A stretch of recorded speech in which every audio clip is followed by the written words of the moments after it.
एक लंबे समय पहले एक बड़े शहर में बड़ी गंदी हालत में एक गरीब लड़की जीती थी।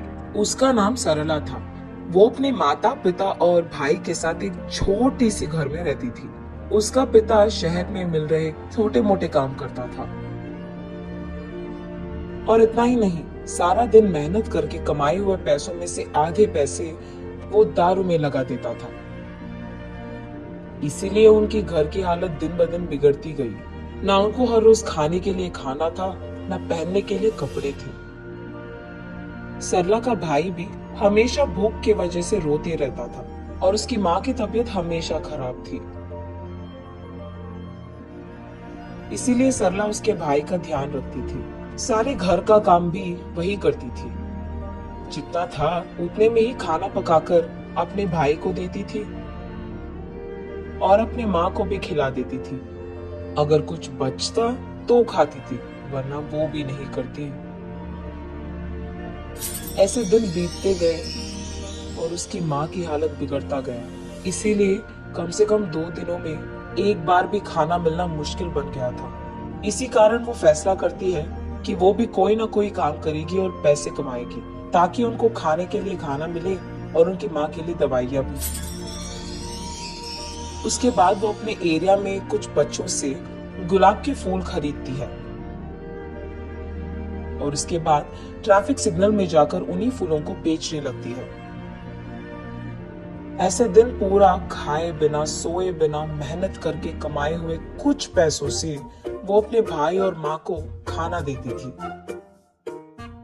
बचे पैसों से वो जब अपनी माँ के लिए दवाइयाँ खरीदने जा रही थी, वहां उसका पिता आकर, ये सब खाने के लिए तुम लोगों को पैसे कहाँ से आए? तब सरला घबराते हुए, वो आज पूरा दिन मैं ट्रैफिक सिग्नल के पास फूल बेचकर कमाए हैं पापा। कुछ पैसे बचे हैं क्या? हाँ? कुछ बचे हैं पापा, माँ के लिए दवाइयाँ खरीदने जा रही हूँ। ठीक है, इधर दे दो, मैं जाकर लेके आऊंगा दवाइयाँ। मैं जाकर लाऊंगी ना पापा। पैसे दो इधर, दवाइयाँ लाएगी दवाइयाँ। ये कहकर उसके पास मौजूद पैसे सारे खींच लेता है। सरला रोते रोते ऐसे ही सो जाती है। अगले दिन कुछ खिलौने लेकर उसी ट्रैफिक सिग्नल के पास उन्हें बेचने जाती है सरला। आज कुछ भी करके माँ के लिए दवाइयाँ लेके ही जाना होगा। पापा को तो 1 भी रुपए नहीं मिलना चाहिए, ये फैसला करती है। उस ट्रैफिक सिग्नल में रुके हर कार के पास जाकर ऐसे ही पूछती है, खिलौने चाहिए क्या भैया? दीदी खिलौने हैं दीदी। सर 1 ले लो सर। मैडम 1 खिलौना ले लो मैडम। सर 1 खिलौना खरीदो सर। दीदी 1 खिलौना दीदी। ऐसे वहां आते जाते सब लोगों से वो विनती करती है, लेकिन 2 पैर होने के बावजूद एक भी खिलौना कोई भी नहीं खरीदता है और उसे एक फूटी कौड़ी भी नहीं मिलती है। इसलिए सरला बहुत निराश होती है और क्योंकि वो सुबह से कुछ नहीं खाई है, उसे बहुत थकान सा होता है। लेकिन फिर भी जैसे ही ट्रैफिक सिग्नल के पास गाड़ियां रुकते हैं, वो भागते हुए फिर से बेचने की कोशिश करती है। लेकिन इतने में वो एक कार के सामने थकान के कारण चक्कर आकर गिर जाती है। जब आंखें खोलकर देखती है तो सरला एक बड़ी सी घर में और बड़े से बेड पर सोती रहती है और वहां मौजूद 2 आदमी, मेरा नाम सुरेश है बेटी और ये मेरी बीवी है सुमति। तुम चक्कर आकर गिर गई थी, इसलिए हम तुम्हें घर ले आए, तुम फिक्र मत करो, ऐसे कहते हैं। तुम्हारी नाम क्या है बेटी? मेरा नाम सरला है, मुझे घर जाना है। तुम कहाँ रहती हो बेटी? हम यही सिग्नल के पास मौजूद बस्ती में रहते हैं। हम तुम्हें खूब पढ़ाएंगे, तुम हमारे साथ रह जाओगी क्या? नहीं, मुझे घर जाना है, मेरा भाई छोटा है और माँ का तबीयत भी खराब है। आज मैंने एक भी खिलौना नहीं बेचा है, कुछ भी करके आज माँ के लिए दवाइयाँ लेके जाना ही होगा। मैं घर चली जाऊंगी। ये कहकर वहाँ से निकलने ही लगती है कि रुको बेटी, तुम्हें जो दवाइयाँ चाहिए वो मैं खरीद दूंगा और मैं तुम्हारे घर के पास भी तुम्हें छोड़ दूंगा। ये कहकर सरला को कार में बिठाकर कुछ दवाइयाँ और खाना खरीदकर सरला को उसके घर में ड्रॉप कर देते हैं। तब उस दिन सरला जो कुछ भी हुआ उसकी माँ को बताती है।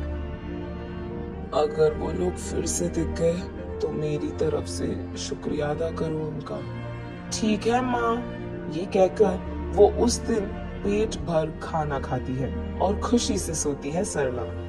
अगले दिन सुरेश और सुमति सरला के घर आकर सरला की माँ के साथ ऐसे कहते हैं, हमारी भी सरला जैसी ही एक बेटी थी, तबीयत खराब होने के कारण वो गुजर गई। अगर आपको ऐतराज ना हो तो आपकी बेटी को हम अपना लेंगे।